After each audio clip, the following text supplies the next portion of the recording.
السلام عليكم ورحمة الله وبركاته. ازيكم يا شباب؟ عاملين ايه؟ يا رب تكونوا بخير. من غير رغي كتير احنا عايزين ندخل في الموضوع على طول. علشان تبقى شاطر في المجال بتاعنا ده لازم يكون عندك حصيلة لغوية كويسة. طالما انت عندك حصيلة لغوية كويسة هتلاقي الدنيا سهلة جدا جدا، على عكس ناس تانيين مش عندهم حصيلة لغوية كويسة، مش حافظين كلمات كتير فبيلاقوا الدنيا صعبة. ان شاء الله هحاول على قد ما اقدر اساعدكم واخلي لك الدنيا سهلة جدا. مش عايز منك بس اللي هي حاجة واحدة، اللي هي ايه؟ انك بس تركز معايا في الفيديو وتتابع الفيديو للاخر. انا هوصل لك الحاجة بطريقة سهلة، بس اصبر عليا. الحاجة انا هقول لك شوية هنتات في البداية كده في اول الفيديو، وبعد كده هطبق بحل الاسئلة، لان حل الاسئلة في الجزئية ديت هي اللي بتثبت المعلومة، غير لما اقعد احفظ الحاجة وانساها. في حاجات كده احنا عارفينها من زمان، يعني مثلا على سبيل المثال هيماتولوجي اللي هو ستادنج اوف بلاد، دراسة الدم. طيب، في حاجه اسمها بريفكس وروت وسفكس. بريفكس بدايه الكلمه، روت اصل الكلمه ما بيتغيرش او جذر الكلمه، سفكس اللي هو خاتمه الكلمه او نهايه الكلمه. زي مثلا هيماتولوجي، هنا روت الكلمه ايه؟ اللي هو الهيمات اللي هو الدم. تمام. السفكس هنا ايه؟ اللي هو لوجي اللي هو ستادينج اوف، يعني مثلا هيماتولوجي، فارماكولوجي، بيولوجي. تمام. فيسيولوجي. كلنا عارفين الحته دي وسهله. نشوف اللي بعده. عايز اقول لك هنتاي هنا بسيطه. ايبي لما تشوفها يعني في اي كلمه، لو مثلا ايبي جاستريك، ايبي او البريفكس ده معناه ايه؟ معناه اباف. خلاص خلاص. بس هنا بقى شويه حاجات كده مهمين لازم تكون حافظهم زي اسمك كده. دي حاجات لازم تكون حافظها مش بنألفها. زي مثلا كارديولوجيست. كارديولوجيست ده طبيب متخصص اهو، physician specializing in الهارت، دكتور متخصص في القلب. كل دكتور بيكون متخصص في حاجه. دكتور متخصص في دكتور اطفال، دكتور قلب، دكتور اعصاب. تمام. دكتور كلى. فكل واحد في الطب لما بيتخرج بيتخصص في حاجه. كلمه بقى لوجيست ديت يعني ايه؟ متخصص فيه. تمام تمام. نشوف اللي بعدها كارديوميوباثي. كارديوميوباثي دي معناه ايه؟ دامج تو الهارت ماسل. الحاجات دي انت بتكون حافظها، الحاجات ديت بتكون حافظها، بس لما تتوسع اكتر وتتعمق اكتر في الموضوع هتلاقي الحاجه سهله. لما اشوف كلمه ابس دي او اوبس دي في الكلمه يعني ايه؟ يعني مثلا مايوباثي، مايو دي يا شباب جايه من كلمه ماسل. خلاص. بس دي اللي هي بي اي تي اتش ديت معناه ايه؟ دامج للحاجه. فانت بعد اي كلمه هتيجي قدامك خلاص عارف ان مايو دي خاصه ايه؟ بالماسل. إيه بس دي اللي هي خاصه بحاجه دامج ليه. تمام. فبتلاقي الدنيا توضح اكتر. زي مثلا تاكيكارديا يعني ايه؟ رابط في الهارت بيت. براديكارديا سلو في الهارت بيت، يعني معدل القلب ضربات القلب سريعه. التاكي برادي ضربات القلب بطيئه. برادي. تمام تمام. فتاكي سريع، برادي بطيء. سهله جدا. ابنيا معناها absence of breeze. تمام. انيميا كلنا عارفين يعني انيميا، دي كونديشن حاله لما بيكون الهيموجلوبين اقل من النورمال. طيب هيباتوميجالي. ميجالي دي معناها enlarged فيه، يعني هيباتو من قال لك فوق هيبات خاصه بالليفر. طيب إيه؟ هيباتوميجالي، ميجالي اللي هو تضخم يعني enlarged في الحاجه دي. طيب هيماتولوجي لا، لسه احنا لسه شارحينها دلوقتي. فهيباتو هيباتيك او هيباتو هيباتيك، هيباتوميجالي. تمام. فدي حاجه خاصه، فلما تسمع كلمه هيبات حاجه خاصه بالليفر. تسمع كلمه هيم يعني هيماتولوجي حاجه خاصه بالدم. تمام. هوم هيلث نيرس دي بقول لك نيرس اللي هي بتزور البيشنت في منازلهم علشان تقدم لهم الرعايه، اسمها هوم هيلث نيرس. دياجنوزز، الدياجنوز دي اللي هو التشخيص. في حاجه اسمها نيرسنج دياجنوز، وفي حاجه اسمها يعني التشخيص التمريضي والميديكال دياجنوز والتشخيص الطبي. احنا في التمريض عندنا حاجه اسمها نيرسنج دياجنوزز. ده هو identification of the nature of an illness. تمام. التريتمنت ده اللي هو العلاج، ده ميديكال كير بنقدمها للبيشنت لو عنده الم او مرض. تمام. الحاجات ديت دورك ان انت تحفظها، بس هتفهمها وهتلاقي الدنيا بسيطه لما تتعمق اكتر. او يعني اقول لك التركات اللي جايه اكتر هتلاقي الحاجات دي بالنسبه لك سهله جدا. تعالوا نشوف التركات اللي بعدها. يعني مثلا اول تركه دي، لما تشوف كلمه او جزئيه او البريفكس اللي هو النيورو دي حاجه خاصه بالاعصاب. يعني نيورو ديت في اي كلمه يعني ايه اللي النمبر تنور عندك ايه؟ ده حاجه خاصه بالاعصاب. تمام. طيب مايوكاردايتس، ايتس ديت السفكس اللي هو الاي تي اي اس ده معناها انفلاميشن. ما تشوفها في اي كلمه، يعني مثلا مايوكاردايتس انفلاميشن في في عضلات القلب، تمام. فايتس ديت معناها انفلاميشن او السفكس دي. طيب اه, سيريبرو انسيفالو او انكفالو، ده حاجه خاصه بالنيرفس سيستم، فاهمين؟ فتسمع حاجه اسمها سيريبرولايسين. ده دواء، يعني شايفين الدواء اسمه سيريبرولايسين، فانت اللمبه تنور عندك على طول ان حاجه ايه خاصه بالنيرفس سيستم، حاجه خاصه بالاعصاب. شوف كلمه الدواء اسمه سيريبرولايسين، انا عرفت الدواء ده الايه من فهمي. سيريبرو يبقى حاجه خاصه، جايه من كلمه سيريبرال هيمسفير، جمل كده خاصه بالايه بالاعصاب، بالنيرفس سيستم، بالجهاز العصبي يعني. فتكون فاهم الدنيا كده، حاجه خاصه بالمخ، بالبرين. إيه، تسمع كلمه انكفالايتس، انسفالايتس، حاجه حاجه خاصه بالبرين. فسيريبرو او انسفالو او انكفالو ديت حاجه خاصه بالمخ بس. فدي تريكات كده هتوضح لك الدنيا. طيب تريكه اللي هي ارس دي حاجه خاصه بالجوينت، يبقى طالما جوينت يبقى خاصه بالجهاز الهيكلي، خاصه بالعظم يعني، تمام. زي مثلا ارثرايتس، في انفلاميشن في الجوينت. ايتس من قال لك فوق ايتس اللي هو التهاب. فكل حاجه تكون رابطها ببساطه خالص، اربط. تمام تمام. يعني مثلا يوترس يا شباب، اللي يوترس ده اللي هو الرحم. يوترس معناه الرحم، تمام. في بقى حاجه اسمها هيستريكتومي، اللي هو ايه استئصال الرحم.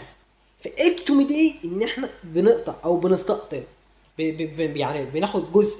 فلما تسمع كلمه هيستريكتومي اللي هي عملت استئصال الرحم. طيب هيستري دي جايه من كلمه هيسترو اللي هي خاصه باليوترس، فاهمين؟ فالدنيا بسيطه، اربط، حاول تربط كده زي ما انا بربط لك الكلام كده. طيب هيباتو، ما انا لسه قايل لك فوق هيباتو ميجالي، هيباتيك حاجه خاصه بالليفر، فتقوم رابطها بالليفر.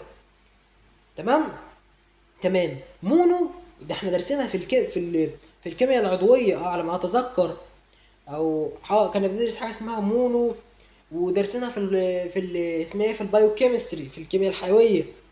مون اللي هو واحد، تمام، او يوني. فمونو نيوكلير يعني احاد النواه.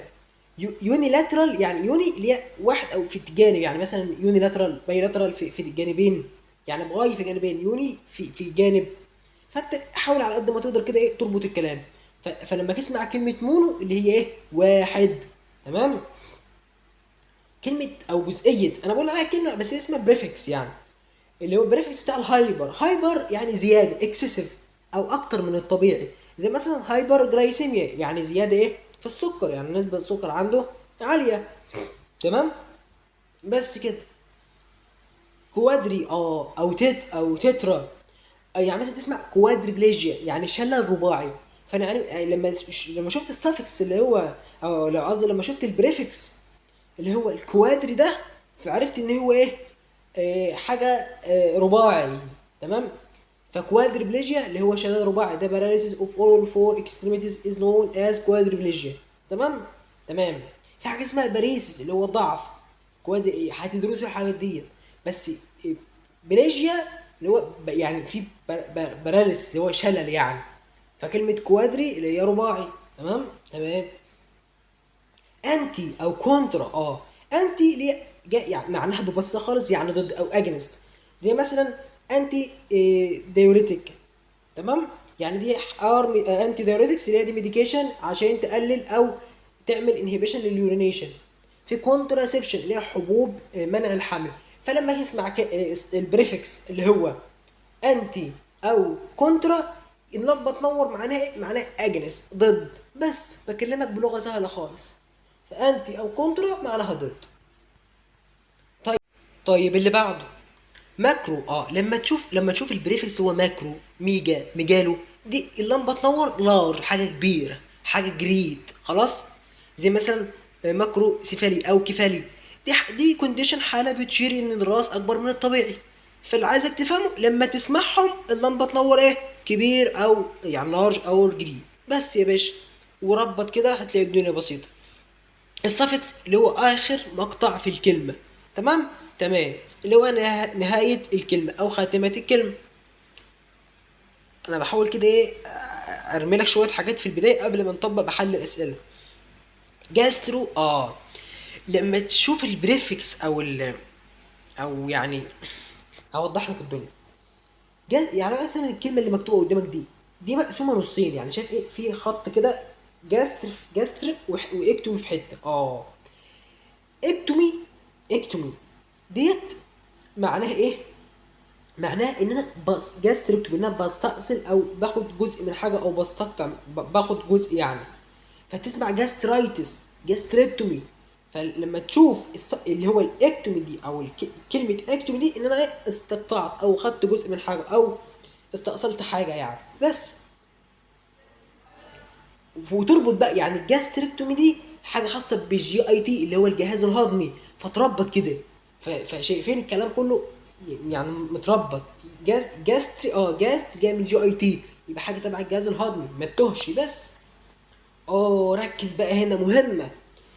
حاجه اسمها هتسمعها قوي في التمريض وفي الطب، اللي هي حاجه اسمها سيانوزيس. يقول لك ان العيان ده سيانوزيس، يعني العيان ده ايه؟ مزرق.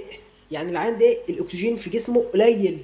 لما تلاقي العيان محمر كده وشفايفه حمراء، لا الاكسجين، بتبص كده على العيان شفايفه حمراء، هتلاقي الاكسجين كويس. لما الاكسجين يبدا يقل، تلاقي ان العيان بيبدا يزرق. عشان ايه؟ الاكسجين قل.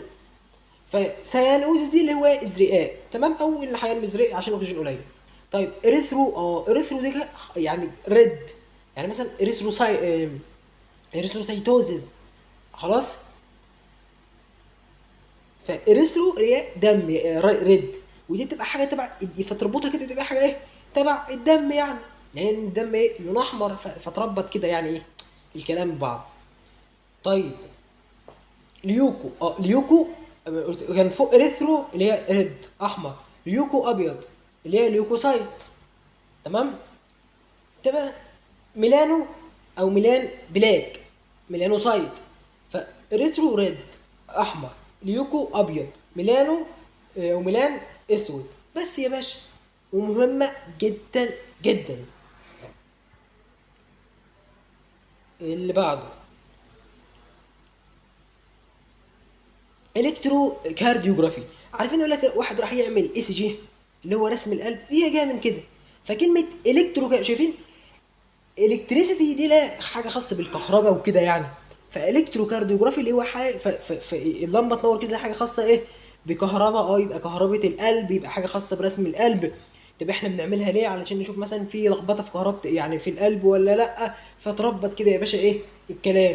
اللي بعده انوكسيا. بص يا باشا، عشان ما تتلخبطش، في كلمتين اسمها انوكسيا اللي هي فقدان الشهيه. انوكسيا ديت اللي هي لاك اوف الاكسجين. فتحفظ كده وطور من نفسك، فلما تظهر قدامك انوكسيا اللي هي ايه؟ لاك اوف الاكسجين بس. اللي بعده اب اللي هي ابدومين اللي هي البطن يعني. فاللي هو ابد اي بي دي اللي هي ايه خاصه يعني ابدومين، سهله جدا، دي ابريفيشن يعني اختصارات يعني ببساطه. نشوف اللي بعده. انت عارف الميل وفيميل، يعني الميل والفيميل دي كمان دي اسمها ابريفيشن، اختصارات او سيمبلز اللي هي يعني رموز او حاجه بتشير لحاجه. السامل فوق انكريز، السامل تحت ديكريز، لزان اقل من، مورزان اكتر من. بس نشوف اللي بعده. في هنا شويه اسئله كده. الاسئله ديت انا عايزك ان انت، هي محلوله قدام حضرتك ايه، تمام. اللي انا شرحته في الاول ده لو انت مركز معايا من الاول، هتلاقي انت تحل الاسئله ديت في لحظه، يعني مش هتاخد منك دقيقه. ف يعني مش داعي ان انا اقعد احلها تاني، لان اي حد يعرف يحلها. انا عايز اخش في الحاجات التقيله والحاجات القويه. فهي قدام حضرتك اهيت، السؤال بالاجابه حلهم. ده تطبيق للي فوق، نفس الكلام اللي قلناه فوق هو الكلام ده، مفيش جديد خالص يعني. بس كده تمام. او يعني مونو 1 زياده في الهارت بيت، تاكيكارديا، مش محتاج. خلاص حلهم انت كده بطل مع نفسك، هما محلولين يعني قدام حضرتك. ده تطبيق للي فوق اهو. ننزل كده. انا عايزك بقى تركز معايا في اللي اقوله لك دلوقتي، لان نحل بقى شويه حاجات قويه كده وحاجات تقيله. ركز معايا يا بطل. تعالوا بقى نطبق بحل الاسئله. انا عايزك تركز معايا في الاسئله دي لانها مهمه، وهتطلع منها بشويه تريكات مهمين. حل الاسئله هو اللي هيثبت المعلومه وهيبين لك حاجات جديده ومهمه. تعالوا كده نقرا السؤال ده. بقول لك if I haven't been brushing my teeth often enough I may end up with bleeding from my gums. الحاله دي بنسميها ايه؟ بنسميها التهاب اللثه. في حاجه اسمها استوماتيتس. استوماتيتس ده حاجه خاصه بالفم، يعني هتشوف يعني ايه؟ تشوفها اكتر لما ان شاء الله تدرس بطنه وجراحه، بتلاقيها منتشره عند اللي هم مرضى الكانسر وكده. فلما بياخدوا كيماوي وحاجات من دي، فاستوماتيتس ديت بتبقى حاجه خاصه بالفم. اما اللي هي حاجه خاصه بقى باللثه اسمها ايه؟ جينجفايتس. دي ايه الحاجه ايه اللي هو ايه؟ لما يجي يعمل براش كده يحصل بليدنج من الجومز، من اللثه بتاعته. فما تتلخبطش بين الجينجفايتس والاستوماتيتس. تمام. تمام. وتحل بالاستبعاد. هيباتيتس دي حاجه خاصه بالليفر، فتعمل جنبها اكس كده. فتركز هتلاقي الدنيا بسيطه. اه بيرمننت اوبننج ان ذا كولون. فتحه في الكولون، دي بنسميها ايه؟ ركز ركز. كولوستومي. كولوستومي. فبيرمننت اوبننج في الكولون، فعملنا فتحه في الكولون عشان مثلا الشخص ده مش عارف يعمل حمام وكذا، فبنعملها له. فتركز بيرمننت اوبننج في الكولون معناه كولوستومي. كولوكتومي ان احنا استقطعنا جزء. طيب كولونوسكوبي اللي انا دخلت بالمنظار. ميجا كولون اللي هو تضخم القولون. بس يا باشا بقول لك يو هاف جاست بين دياجنوزد، انت شخصت بيه ان انت الليفر بتاعك متضخم. فالحاله دي بنقول عليها ايه؟ بنقول عليها ايه؟ هيباتوميجالي. سهله جدا وتحل بالاستبعاد. انفلاميشن اوف الكدني، الحاله دي هيباتيتس ولا سيستايتس ولا بروستايتس ولا نفرايتس؟ لا، انفلاميشن في الكلى بنقول عليها ايه؟ نفرايتس. اما السيستايتس ديت اللي هي خاصه بالمثانه، ما تتلخبطش، ركز. اللي بعده ادينوما. اوما دي لما تشوفها في اي اللي هو السفكس اللي هو الاوما ده في اي كلمه معناه في تيومر في الحاجه، في يعني ايه اهو. ادينوما مين؟ تيومر فيه ورم في ايه؟ ورم في الغده، او في الغده دي يبقى ورم في الجلاندز اهو. جلاندز يبقى ادينوما تيومر في الجلاندز. اللي بعده لسه كنت بقولها لك اريثروسايتس ميلانو، قلت لك ان ميلان دي حاجه خاصه بلاك اهو. ميلانوما اللي هو ريفير تو ايه؟ بلاك تيومر اوف ذا سكين. مهمه. شوف انت عرفت الاجابه من كلمه ميلان. ميلان دي لا بلاك، اسود يعني. فالاجابه تبقى ايه؟ هتبقى الاولى. اللي بعده بريكاردايتس از اترم، ده مصطلح يشير ان في انفلاميشن في ايه؟ في انفلاميشن في الغشاء اللي بيحيط بالهارت، زي ممبرين سراوندينج ذا هارت. يبقى الاجابه تبقى ايه؟ تبقى الثانيه. سهله جدا، زي ممبرين سراوندينج ذا هارت. اللي بعده ريكوردنج، بنسجل الكهرباء او نشاط القلب على ورقه كده، اللي هو بيطلع لي جراف كده. الحاجه دي بنسميها ايه؟ بنسميها الكترو كارديوجرام. سهله، اللي هو الاي سي جي. بقول لك which of the following cells gives the red red اللي هي بإريثرو.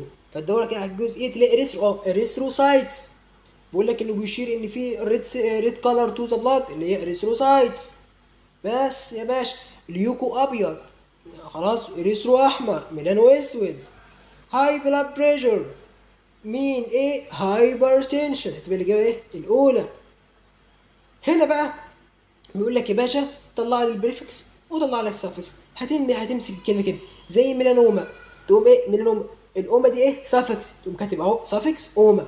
طيب كاردايتس، ايتس ديت سافكس يبقى سافكس ايتس. طيب هيباتوما السافكس هنا اوما يبقى سافكس اوما. ماكرو هنا البريفكس ايه؟ ماكرو. خلاص تقوم كاسم اهو ماكرو. تمام. طيب سيانوزيس البريفكس هنا ايه؟ سيانو اللي هو المزرقاء. طيب مايوكاردك البريفكس هنا ايه؟ المايو، وكاتب بريفكس مايو. فهنا عايزك تطلع البريفكس والسافكس، تشوف البريفكس وتشوف السافكس.